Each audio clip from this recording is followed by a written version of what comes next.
you're here, then maybe you just finished binge watching Solo Leveling. Maybe, and a maybe, you also read the manhwa. And maybe, and a maybe, and a maybe, you even found a couple of other similar manhwa, like Omniscient Reader's Viewpoint, or The World After the Fall, or even Nanomachine. Well, you're in luck. Here are my favorite manhwa as of late from Redice Studios, the studio that brought you Solo Leveling.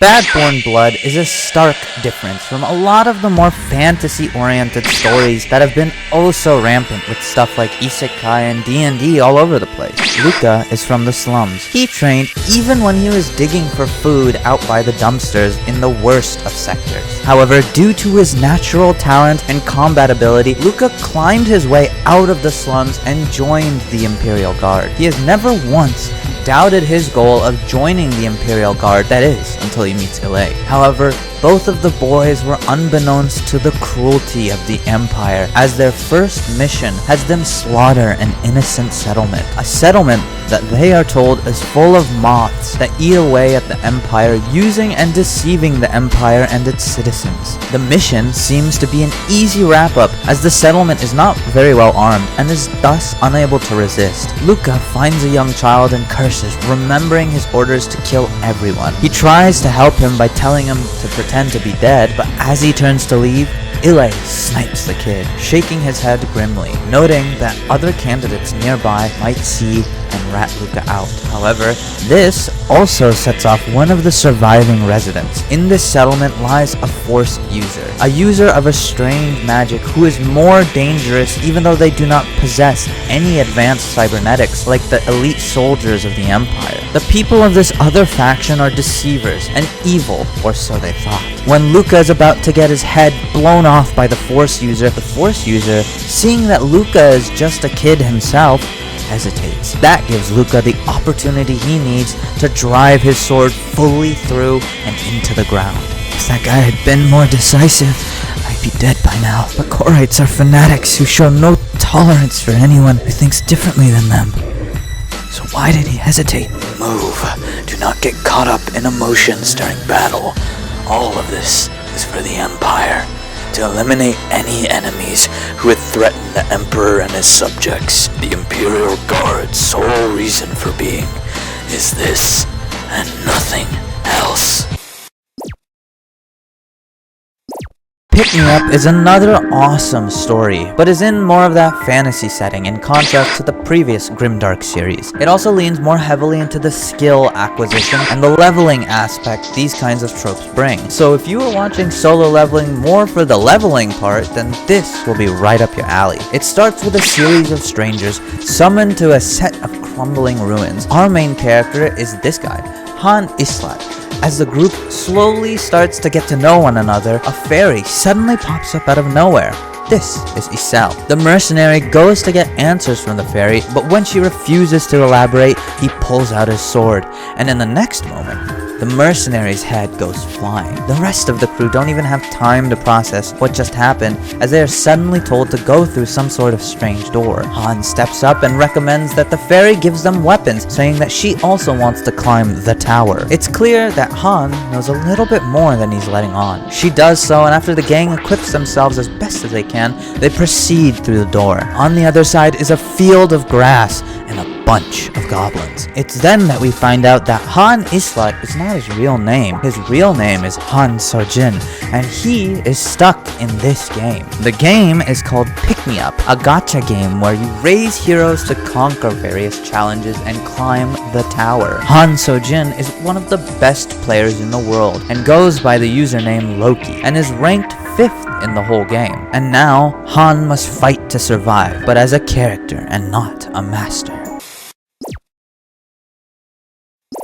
Reaper Drifting in the Moon is a classic revenge story that I recommended in this video here. So if you want a more detailed recounting of the beginning, then go check that out. The premise is pretty simple. A young orphan known as Pure Wool is kidnapped by a sect of unorthodox martial artists and trapped underground. After getting bitten by a poisonous snake and surviving by some miracle, Pure Wool is forced to fight and kill other orphans while being raised and trained to become an assassin in these brutal conditions. The art speaks for itself, and if you like wuxia stories, a genre of Chinese martial arts, then this will be a great read for you. Revenge of the Iron-Blooded Swordhound draws on the classic trope of regression. Vicar von Baskerville was known as the Baskerville family's hound. His years of loyalty and service was rewarded with false accusations and the bladed end of a guillotine. As the guillotine came for his head, his last thoughts were that if he were to live again, then he would not be so foolish as to live as a mere hound. Perhaps to answer his wish, he suddenly wakes up in the body of his newborn self. The Baskervilles' various techniques are so awesome to look at, and I love watching the protagonist slowly get stronger and unlock more and more fangs of the Baskerville family's art.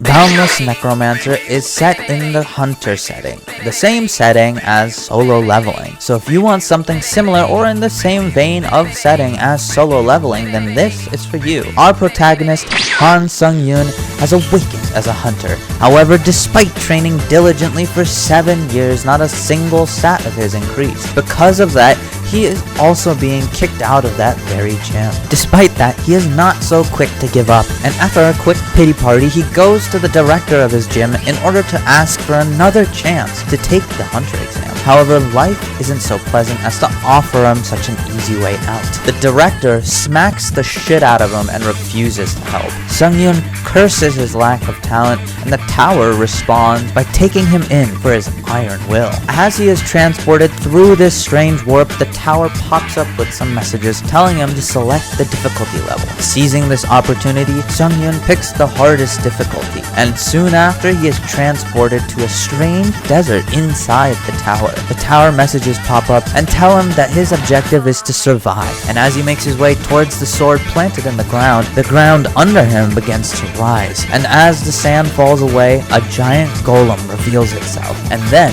begins to mow down Sung-yoon. As it chases Sung-yoon, a message pops up telling him to survive for the allotted time, and that the penalty for failure is death. Infinite Mage is an amazing read, from its not only more philosophical aspects, but even from its hard-hitting emotional beats. It's a classic fantasy setting and doesn't really hesitate to get into the theory of magic or even martial arts usage. Whether it's mages developing theories of light right in front of our eyes, or the exploration of the meaning of infinity, or even the schema of martial arts users. Martial artists in this world use something called schema to enhance various aspects of their body, as reckless enhancement can lead to disaster. So set patterns known as schema are used to enhance various hyper-specific parts or processes in the body, going so far as to even target metabolism and ATP production to give superhuman strength and speed. The story itself starts with Chiron, our main character, and a baby abandoned to a couple deep in the woods. The couple struggled to have a child themselves, and they take Chiron in as their own. As Chiron grew up, he read stories and fantasies of mages that could change the weather and bring prosperity to people. And after getting lost in the city on one trip with his father, perhaps by coincidence, or more likely fate, he ends up eavesdropping on a lecture in the Magic Academy in the city. The most important talent when it comes to learning magic is insight. What's insight? Is there anyone that doesn't know what 1 + 1 is? No one know that. It's obviously 2. And can someone explain to me why it's 2? Well... That strange feeling you have right now is what is known as insight. There was a time when people didn't know that 1 + 1 equaled 2. A lot of academics worked hard to prove it, but despite not having concrete evidence or proof, we are able to understand that 1 + 1 equals 2. Right? That's because it's a law that's always existed in this world. And that's why we don't need to learn it, for we are able to feel and accept the concept. Because magic is also a law that has existed in this world from the start. We are able to feel and accept it whole through insight. That's why insight is more accurate than knowledge and faster than hard work. Well, wouldn't that make someone a genius? Yes, it would. And if you hone your talent, you can also become that kind of mage. As Chiron longs for the opportunity to pursue magic like this himself, the professor calls out to him, having known he was there the whole time. Chiron hesitates and thinks about running, but then something in his mind tells him if he doesn't climb this wall right now, he will regret it forever. He begs the professor to show him magic, and he shows him a simple wind spell by tossing the bunch of children into the sky and catching them before they hit the ground. Chiron asks to know more about magic and what it exactly is, and much to the headmaster's surprise, Chiron is able to keep up with this discussion. Fascinated by the young talent, he presses him further, trying to teach him the very starting point of magic, the ability to sense yourself and the objects around you, the ability to enter the spirit zone. On the spot, Chiron begins to contemplate on what exactly his self is and begins to slowly extend his sense outward, sensing slowly but surely himself and every little thing around him. Chiron opens his eyes and the headmaster asks him about the experience, and Chiron says that he heard many sounds, but the headmaster didn't sense anything, and so leaves it at that. He leads the students away, regretting the fact that such a talented child was not born with the proper resources. Chiron quickly climbs the wall in shock. It worked! Now, if you like Nanomachine, then you have to read this. It's the prequel to Nanomachine. It follows the story of the founder of the heavenly demonic cult, the main cult that the protagonist of Nanomachine is a part of. Set 100 years after Absolute Sword Sense and 800 years before Nanomachine, it tells the story of Chon Ma, the man who became the strongest martial artist in history and founded the heavenly demonic cult. Our story starts with our protagonist in front of the corpse of his grandfather. His grandfather is cut clean in half. Our protagonist cannot even cry despite losing his only family, and there's something a little eerie about our main character. Ever since he was young, his grandfather told him that he had to hide his true nature. However, now that his grandfather is gone, he's not confident enough to keep his promise, and the monster inside our protagonist is unleashed.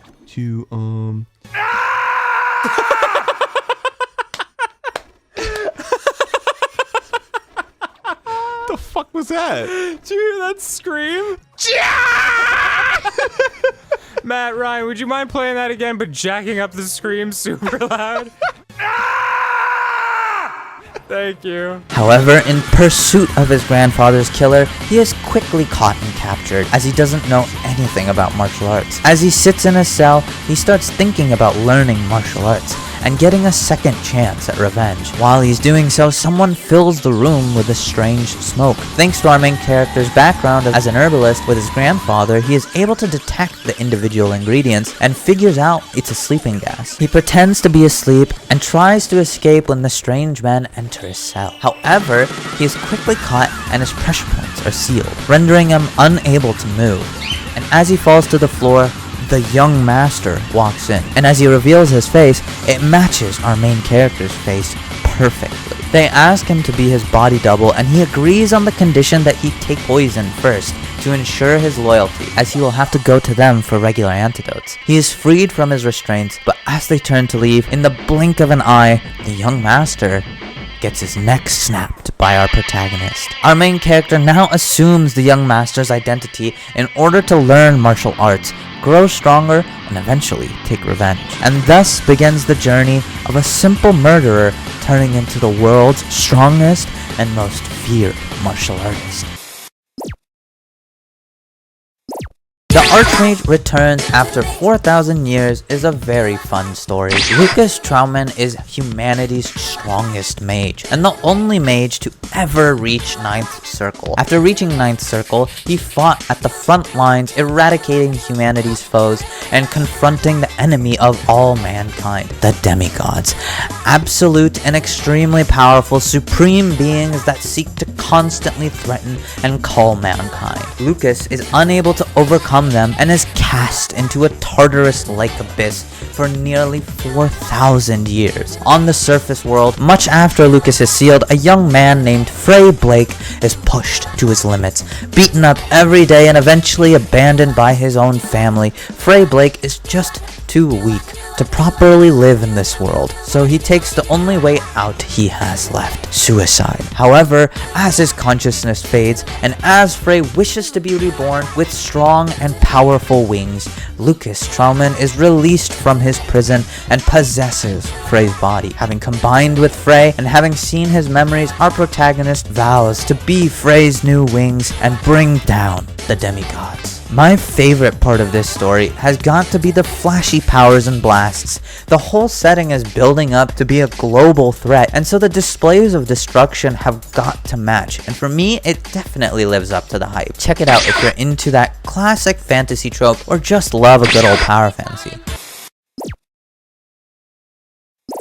The last story is called The Reincarnated King of Fists. In a world where humans enslave non-human species, a powerful wizard named Reifenhart creates an empire to safeguard these beings. However, due to this belief, he is branded as a demon lord, and false accusations that he cast a strange spell over the non-human species to keep them in control and under his command spread like wildfire. Humanity naturally forms a party of heroes, and one by one, each of the Demon King Reifenhart's subordinates. Reifenhart, enraged, manages to absolutely destroy everyone in the hero party. Everyone except the martial king Teslon. His reign ends when he is defeated by the brutally strong Teslon, the King of Fists. But death isn't the end, because Reifenhart casts an incomplete spell he had been working on. A spell to send him back in time so that he could try again. Teslon charges him in an attempt to stop him from completing the spell. A bright flash blinds both of them, and Reifenhart awakens in Teslon's younger body. Now armed with the body of the King of Fists, Reifenhart seizes this opportunity to once again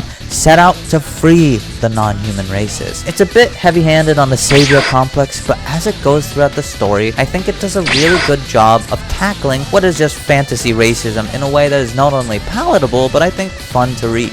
Redice Studios has many awesome works that aren't just Solo Leveling, or their more popular series. What are some of the stuff that the studio has done that you enjoy? Comment any themes or suggestions you would have for future video ideas down below as well. Thanks for watching! Clouds to red, wounded sky. 我々を敵に回すつもりなのか。数では圧倒的に不利だぞ。どっちが？何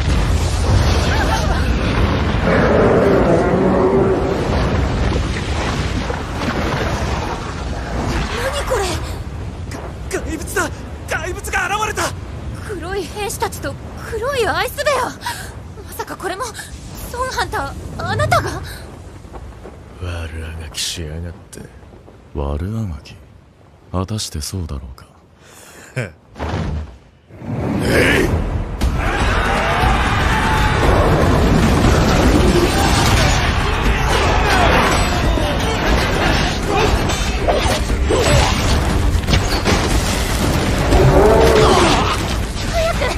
私たちが力になれる戦いじゃありません！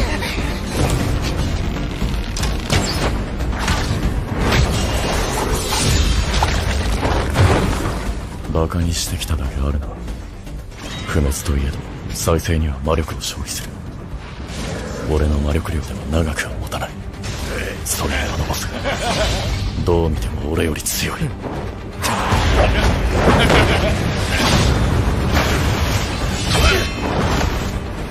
イグリッドと一緒に立ち向かっても厳しそうだ。ただの兵士じゃ拉致が開かない。もっと強い戦力が必要だ。我が名はバルカ。お前の名は何だ？尊人。